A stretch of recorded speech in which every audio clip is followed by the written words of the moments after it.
Très souvent, quand je rencontre des psychiatres dans mes interventions, il y en a beaucoup qui me disent « Mais vous savez, les personnalités borderline, c'est ceux qu'on voit le plus dans les urgences psychiatriques, des crises suicidaires, etc. » C'est vraiment une population hyper présente en psychiatrie. D'où aussi le truc de moi je comprends pas pourquoi c'est autant méconnu, je comprends pas pourquoi on n'en entend pas plus parler, et en effet on a réellement besoin d'avoir des personnes de plus en plus formées et des unités qui se créent. Ma théorie sur la paire aidance spécifique aux troubles de personnalité borderline. Alors déjà, pareil, tout petit échantillon de personnes des réseaux sociaux, mais j'ai eu plusieurs personnes qui m'ont dit qu'elles souhaitaient réellement se professionnaliser dans la paire aidance en tant que personne diagnostiquée borderline, et qu'elles se sont vues peut-être refuser des postes parce que considérées comme trop instables, en disant en fait on a tellement galéré à ouvrir ce poste, on préfère avoir un paire aidant qui a d'autres choses, mais pas borderline. Ce qui fait pour moi partie intégrante du fait de déstigmatiser le trouble de personnalité borderline. Et je suis très là-dessus sur laissez-nous notre chance. C'est-à-dire que les parcours de soins sont déjà tellement compliqués.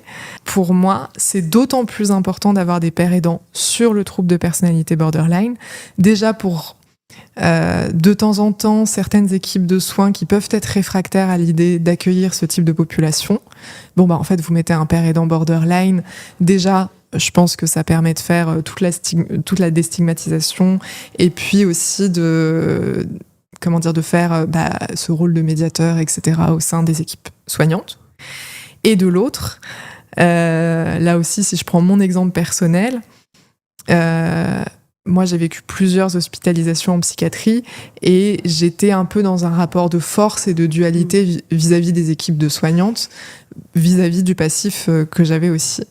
Et en fait, s'il y avait eu un pair aidant borderline dans l'équipe, je sais que ça aurait considérablement réduit le rapport de dualité que j'aurais pu avoir. Les mécanismes sont à la hauteur de la souffrance psychique qui est vécue.